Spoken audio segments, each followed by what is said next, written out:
Good morning, everyone. Happy Father's Day. It's already a busy day out here at Pimlico because we already have a little bit of track action. More of that in a second because, of course, the first things first is the fact that, Keith, we have a big Rainbow Pick 6 carryover again. Huge Rainbow Pick 6 carry. We've had some good payouts the last couple of days as well. I think over $6,000 yesterday, but nobody had that single unique ticket, so we're going to carry it over there. It is $1.2 million this afternoon. Oh, phenomenal. And it starts in race number 4. Now let's get to the reason why it's already quite crowded on course. That is pony racing. They've already ran, I think, 4 races now. Yes. 7 races, in total. 6 before the first race, and then a final swan song in between the first and the second race. It's been a lot of fun. I know that there's been a couple of children of some of the jockeys and trainers that have gotten involved, and some of the jockeys I've seen running the ponies down the track. Absolutely. I think we just saw maybe Angel Cruz with a narrow victory helping out, I guess what they call that, the lead line. You're going to have to tell me all the, I don't know anything about a lead line. I guess, whatever they had there. I don't know. But anyhow, I mean, some of the kids, they're like 4 and under. It's incredible. Yes. Yeah. And getting them started very early. But had a couple of races, all ponies, shapes and sizes. Yeah, it's good stuff out here. Yeah, I love it. So we've had a couple of races with the lead line. So there's a handler next to the horse, so they're running with them. And then a couple of races, just like the last one here, race 4, is just sort of the medium-sized ponies or the larger ponies without a lead line. So a proper pony race. So I wholeheartedly support this initiative. What a wonderful opportunity for children to get involved in horse racing. That's how I started. I was going to say, how were you as a rider? Pretty good? Not too bad. My first race in the Dutch Pony Derby, I finished 3rd on my own pony, Unique. She was very fast. She was a Anglo-Arabian, so a cross between a thoroughbred and an Arabian, like the most nutty you can find, basically. But she was fast. So, no, I really, really enjoyed it. And I guess that paved the way for me to become an exercise rider later on. So it's been pretty decent. Let's have a look at the current track conditions. It's beautiful out here. It is warm already, though. A bit muggy, isn't it? It is a little bit muggy. 83 right now. We avoided the rain yesterday, though. That was great. We got through the card. The turf races stayed intact, and I'm hoping for a repeat this afternoon. So, yeah, nice day. A little muggy, though. Yeah, a little bit muggy, but definitely helps that the track is fast and the turf course is firm. Always so happy to see that. Do you believe the turf rail is out 20 feet again? Have we seen anything develop in terms of where you would like to be? No, I mean, I think it's playing honest. We've seen sprint, the speed carries a little bit. Closers have been doing well in the routes. All in all, though, I think it's pretty fair playing turf course. Not super firm. We had so much rain. You're looking at the times. It's drying out even more and more. But it is a firm course right now. Yeah. Yeah, well, interesting to see how it will drive throughout the day with that abundance of sunshine that we're slated to get. And even if you look over my shoulder, you see we still have the pony races going on right now behind us. So much fun. And, of course, good luck to everyone involved. Let's get started here with the first race on the card. Start of the early pick 4, as usual, 12%, one of the lowest takeouts in the industry. And, Keith, you landed on the number 5 in here, which is Manicomio for Mikey Girales. Javier Toledo rides. I'm trying to beat this 2-1 most likely favorite with the number 2 myself, Fast Cash. Sheldon Russell, first time gelding, but you go with the favorite here. I do go with the favorite. Manicomio, I think, has been patiently handled. Claimed for $16,000 back in January.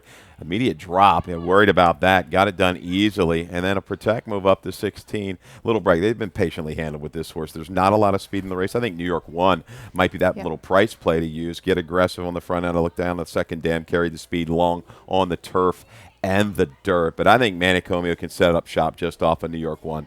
Get the lead around the turn. Going to have to, hold off the closers, Fast Cash and My Good Man. Fast Cash is question mark, though. I mean, it was really running well. All of a sudden, that last race, a little inexplicable. Now a drop. Don't know what to make of that one. Yeah, the last race kind of was too bad to be true, to be honest. I hope that was kind of just a bad day for him, and he'll come back running some of those, higher 70 buyers at tougher level, tougher fields that he's competed against and has done so pretty decently. He's won at that starter allowance level. That was over 7 furlong. I guess that last race, mile 16. Not 100% sure what happened there, aside, though, from the fact that he likes to just kind of hang behind and make a move. Yeah. They didn't go fast. So that doesn't help, but he was well beaten. I think at that point, Fergal Lynch said, you know what, we'll just let him run his race. So I'm hoping that Fast Cash returns to form as we move along to the second race. We have 9 races scheduled today on this beautiful Father's Day. And in race 2, we kick off the early pick 4, which means you'll have a ticket for us, won't you? Yes, yeah. I don't think we got it yesterday. Got it the day before with a nice little payout. I think it was like $326 for a $30 investment. We're going to invest $24 this afternoon. Get you started. A little spread here, 3, 4, 8, and 9 in race number 2, a mindless 16th on the turf. Scratch the 5 and scratch the 7, Silent Fluidity. Single here. This is an all or nothing kind of horse we talked about before the show. Why Roxy Rye, and then why that's why Roxy Why. That's tough to say. Well, you'll be saying that if she gets Dave beaten. Robbins got it. Yeah. Why Roxy? Why? You let me down again. Now then we're gonna go spready, real big spready. Right. That's your turn. 1, 3, 4, 5, 7, 9 in the 4th. Lots of ways to go there for that maiden claiming 40 going 5/8 on the grass. Wrap it up. Too deep, Tom, terrific, talented Mr. B. Late scratch of Rockefellers was going to take a lot of play in there. So scratch the 1, the 3, and the 5 out of race number 5. There's your ticket, $24. Yeah, let's get going here with race number 2. That will be our first turf event here. Mile 16, the 2 turns on the beautiful grass behind us there. We see this quite similarly, just a tiny bit different order here. You landed on the number 3, Jump Start My Heart for Del Capuano. If you look back at this 7-year-old's last turf effort, now that was in October last year.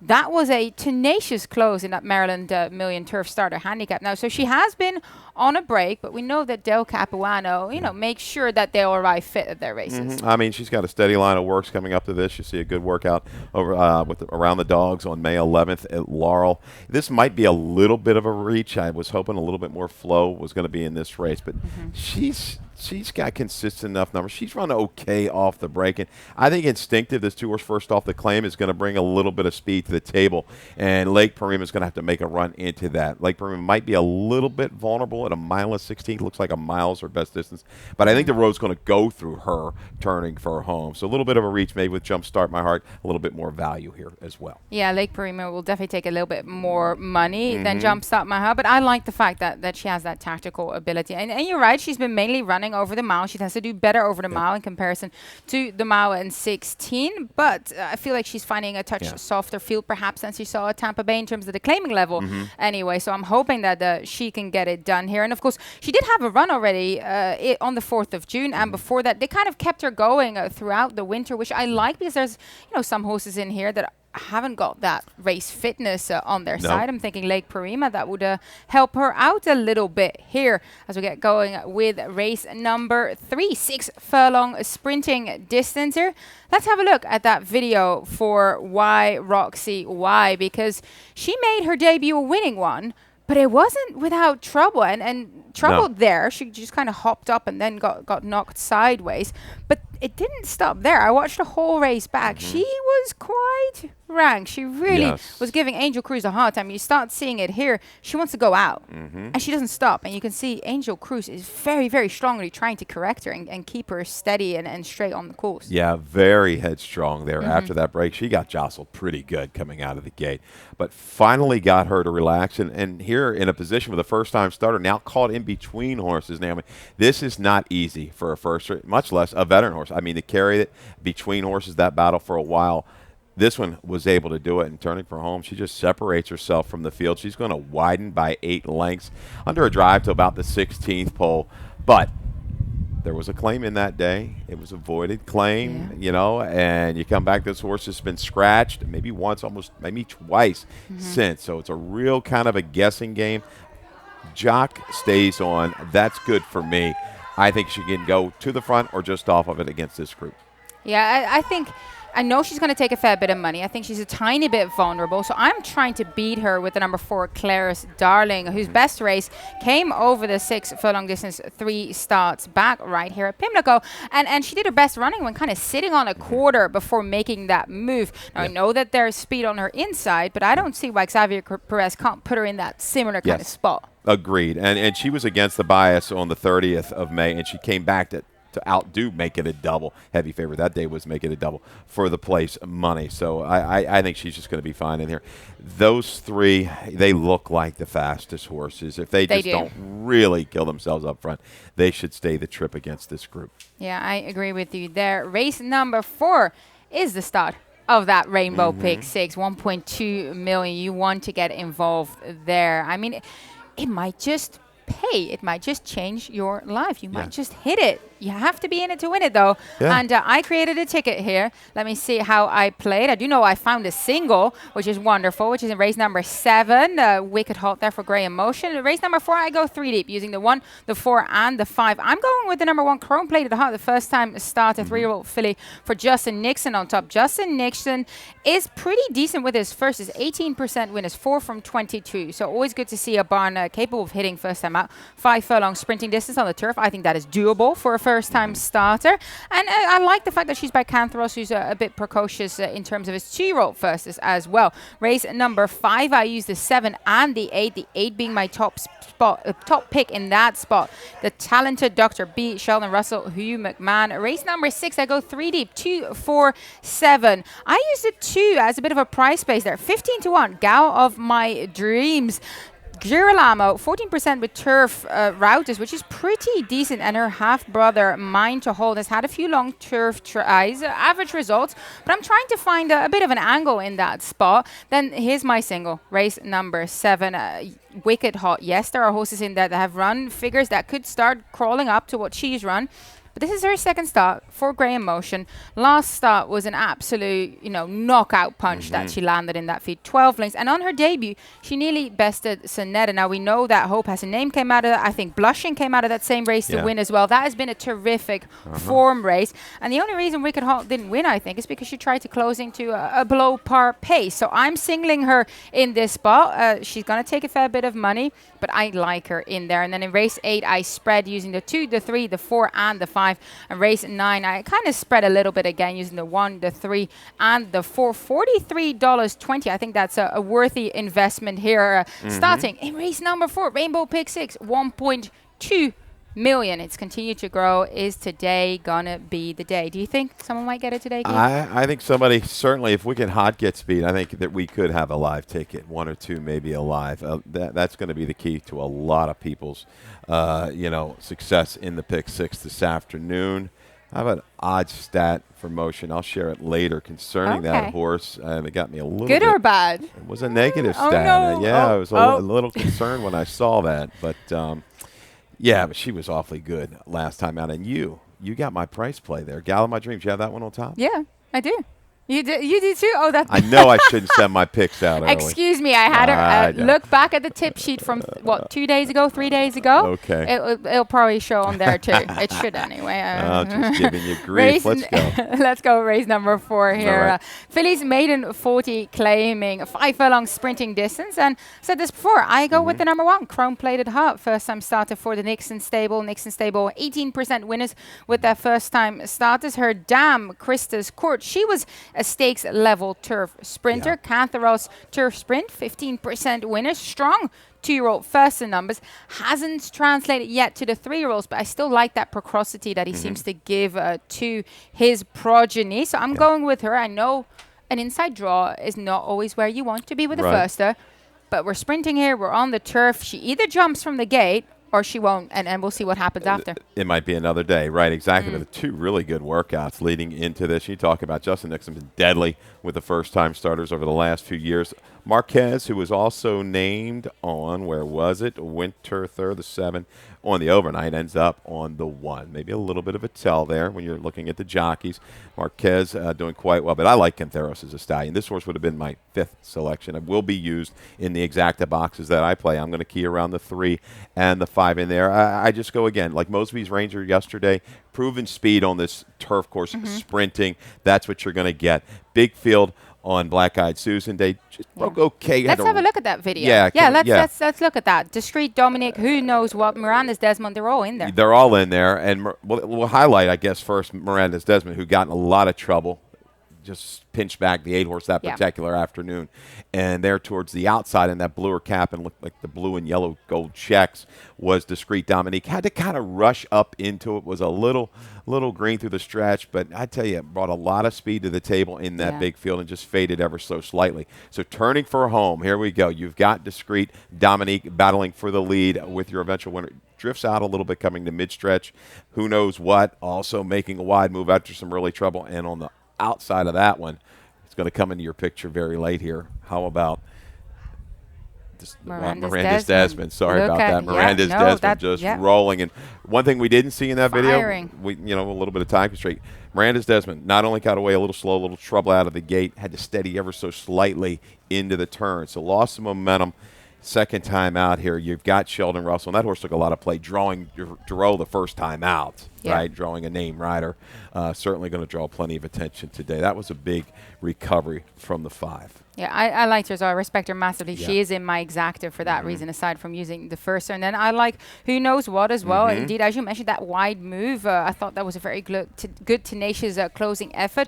I used Discreet Dominique underneath because you're right. Speed, low draw on the turf. Can she steal it on the front? I guess we'll see when race 4 starts, as we'll take a quick commercial break, and then we'll be back.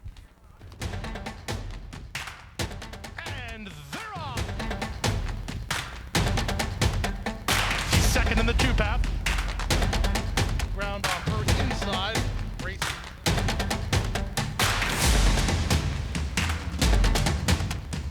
A quarter of a mile to go, and he's 6 on top. It's last of the 12 as they roll into the backstretch. Welcome back to Pimlico Racecourse. Busy day thus far already. You can see it right behind me. The ponies are on the main track racing for glory here. Naomi Tucker, Keith Fusel, and we're on race number 5. 9 races on the card. Late pick 5 starting in race 5 today. 6 fell on the distance, claiming nickel level. Beaten claimers there. But let's go to the number 8, who's currently my top selection right now. We had a late scratch, number 3, Rockenfellas. I respected him a fair bit in here, so ended up by default landing on Talented Dr. B, who should show a fair bit of speed. And I do believe you have a stat on this horse. We do for Hugh McMahon. Here he is. The last 3 years, 5 for 18, 28%, 9 for 18 in the money. Dirt sprints, third off of a 60 to a 180-day layoff. ROI 213. Okay there. Talented Dr. B has good gate speed. He breaks sharp. I guess the biggest key outside today, Naomi, don't take a right-hand turn. Don't take a left-hand turn. If this horse breaks straight and true, I think he controls it up front. He's been awfully game, battling through some pretty good internals. He's held on well through these races. Tom Terrific might be the main competition, it looks like, with the scratch of Rockenfeller's. Also scratched the 1 Smart Step in the 5-7+7. We have a video of Tom Terrific, and I tell you what, we're going to be able to see. Highlighting the start here. And that race was from its most recent, right, where he got pinched back at the break. And that was the May 31st with Talented Dr. B, who was a 4-horse that afternoon. So you're going to see that right there, a little steady pinch and a shuffle back for Tom Terrific. He's been, pretty steady, worked his way. He actually ran a couple good races in allowance company and is going to be able to make a move to the outside here and rally on. But there's Talented Dr. B as well, if you want to pay attention to him on the inside. He really battled every step of the way and held well through the stretch. So one of these two, I think, here in race 5. Yeah, Company Clown much the best on that day, but he's not in this field, so definitely liking the underneath horses, Talented Dr. B, and indeed Tom Terrific. Hopefully Tom Terrific a little bit more speedily once the latches go back, so he can keep himself in a more justifiable position in terms of trying to make up that late ground, because I thought it was a tenacious rally there late, so he definitely tried his heart out. Race number 6, fillies and mares, 3, 4, and 5-year-old mile, and 16 is the distance there. Maiden claimer 16 to 12,500, and the number 2, Gal of My Dreams. Both of us fancy a fair bit in here. I like the fact that she's now stretching out to the mile and 16 on the turf, because I saw her on the 29th in her last start, and my note said dappled, lengthier, more 2-turn filly. So I'm like, absolutely, this is what I like to see for her. And Girolamo, 14% with turf routers is decent. Her half-brother, Mind to Hold, has had a few long turf tranche, average results as well. So yeah, both of us liked her, 15 to 1. Yeah, taking the shot. Second time blinkers. She hasn't come back to that dirt debut where she was ultra game. up with the pace. I think second blinkers, she just needs to break. This field pretty much devoid of any quality speed. Talking about the breeding, I don't need to go any further about that. You said it. I'm hoping we get to the front and we control things a long, long way. We might have just killed our price at 15-1 morning line. We might just have it. My first note was there is no pace in here. So I'm going to look for a runner that's going to show speed. And a filly like Gal of My Dreams has been sprinting on the main track. I'm hoping is going to show a little bit more pace than she has in her last 3. But on debut, she showed a bit of gate speed there, 5.5 maiden 25. So I'm hoping she can do that on the turf here and maybe enjoy herself on this different surface. I didn't get to the number 10 in here, running on entry for Ferris Allen. Alexander Crispin aboard second after a layoff and made up a touch bit of ground, but not that much up. But it was a big field that day. Yeah, and a little bit of a drop and just keying up. Yeah, no down days for yourself who won on Friday. You go back some numbers in the lower 50s, up into almost 60, 61 top. That's all you're going to have to run, I think, in this race to win it. So I think that little break, second off of a layoff there for running on entry, I think can find some part of the ticket in here. 2:10.48 for me. We saw Perfume River make a run from way back in debut.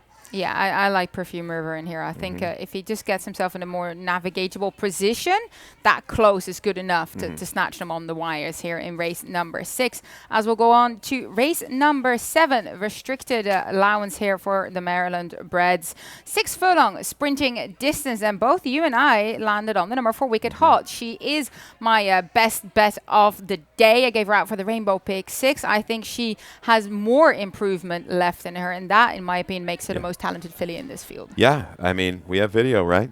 We do. Why don't we just go to it and show the talent that this filly it speaks for herself. Has shown. Yeah. 3 wide there and just well held at that point by Fergal Lynch. He knows what he's sitting on. You can see he hasn't even moved on her yet. She's taking him there. Yeah, and she ran well into that slower pace in debut. Now, this is a step up. She's going against some more seasoned fillies and mares right now. They run quicker. She got everything her own way this afternoon. She's on that left lead there. I think she does switch over eventually, correct? Yeah, anyhow, and it is. And ridden out to the wire, flashing a lot of talent. Hot Fun had some talent as well. So looks like Randy Ridgely and Gary Ridgely, the boys, they have bred themselves a nice one right now. They own Hot Fun. And she ran, I think, 1 tick slower than the 3 old allowance boys that day, first level allowance. Pretty sharp. And the only negative, I'll get to that little stat here, motion. And I think I looked it up once. I looked it up twice. Only 1 for 30 with maiden breakers on the dirt. Whew. That was I couldn't we don't like that number. But 18 of 30, I think. 13 of 30 in the money. But this is a different type of horse, it looks like. And it feels like she really is a class apart, and I think Grey Emotion is one to give your talented fillies to. I mean, think of Mean Mary. We're looking at turf horses there, but he can get a dirt rudder ready too. They're at Herringswell Stables, Fair Hill. They've got a wonderful facility there. What a beautiful spot to prepare them. So, do you think there's anyone in this field good enough to beat her? If so, who? You went with the number 6, Quiet Imagination. I did. I used her second, just looking for a little bit of a price. I think she's going to fall through the cracks. She's had a lot of tries. She got through a 2 in life allowance, so she's able to come back into the state bred here. I think, she's got races on her page against the right kind. Hello, Beautiful, Coconut Cake Bunting. When those horses were all in good form, she's going to have to be tied on right off the bat, though, because it looks like Be Good's improving. Marvella Nasty, who we've got a video. Let's go ahead and roll that one from May 22nd. That was the first time in the barn for Brittany Russell, and this is just one heck of a ride from Sheldon Russell this afternoon. He was driving her the entire way. Yeah, carrying. I mean, a little battle developed around the turn, and watch Marvella Nasty. You're just thinking, okay, is she going to be able to find a seam? Just watch this, the last 1/8 of a mile down inside. Okay, the leader's still there pretty close. Am I going to find it? It doesn't look like she's about to win here. No. Look at her. You don't think she's going to get up. But just here it is. Just Sheldon imploring her to go, and she just responds and surges up from between horses. That was a big effort. Basically same time as Be Good ran on the same day. I think Be Good ran against a little bit better field, but Marvella Nestle certainly could take another step up, I think, here for Russell. 4-6-1-2, but all eyes, I think, right now on Wicked Hot. What do we really have here?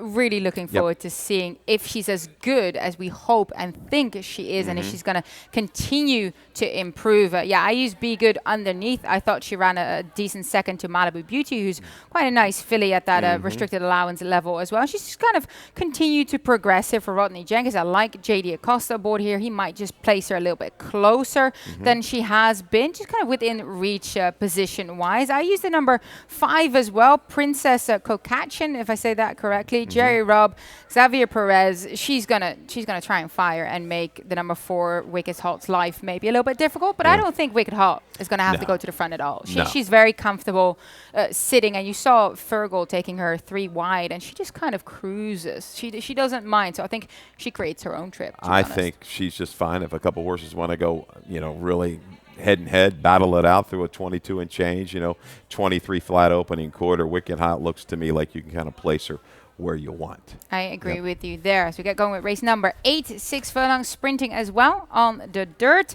Fillies 3-year-old and up with 2 which have never won a race. First level allowance, excuse me.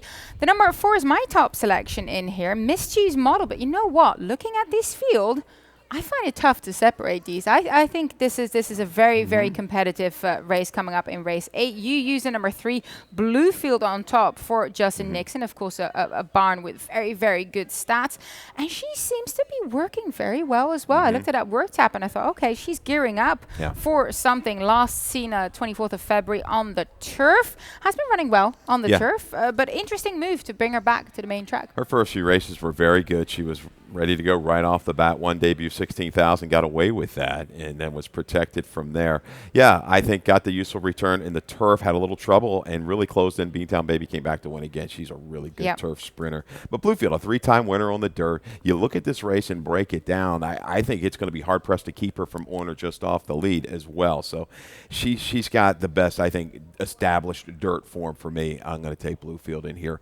Orner just off the pace. I made the 5 the morning line favorite just because you just glance at it, you see those gaudy mid-70 numbers, but it's on the all-weather.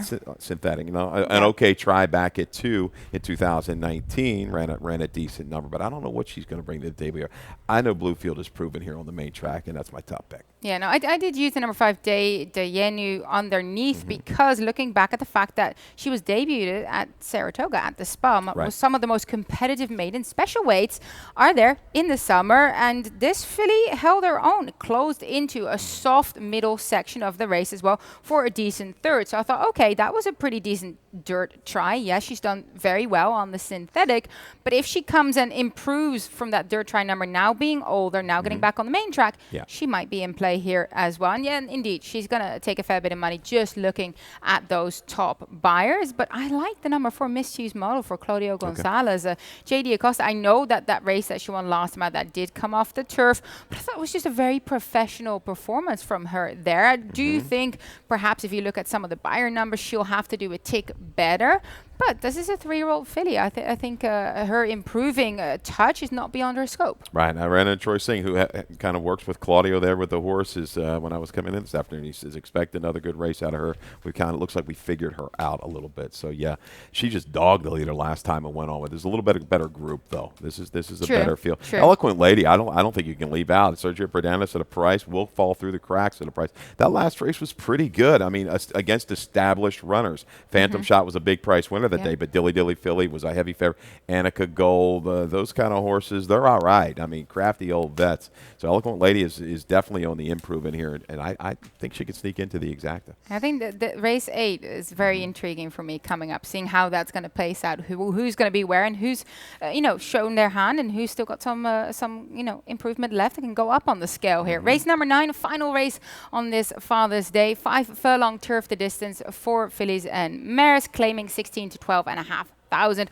I landed on the number 4, Not My Money, for Ferris Allen. Horatio Caramano's right. We do have a video of her last Everest. This 6-year-old, she still has a little bit of speed in her. She's not done just yet. Significant improvement getting back on the turf there. And she was in between the horses, now well behind the pacemakers.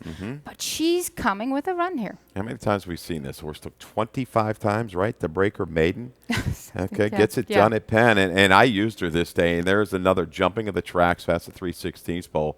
And I thought she was going to be able to run down the speed at a big price at 13-1. There was plenty of speed to set it up that day. She just can't quite get there. Closes the gap, beating a length.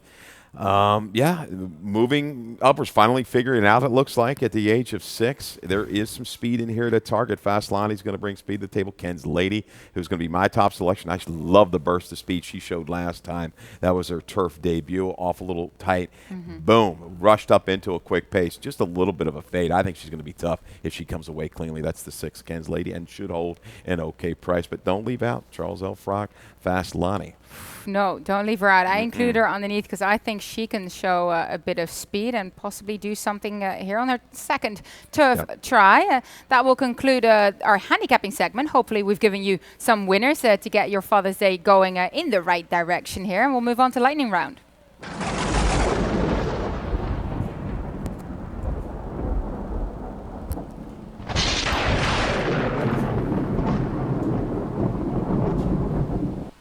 To say Heavy and Toledo had a good day yesterday is an understatement. 4 wins, and we're just looking at the final one there in race 8 with Tam Char.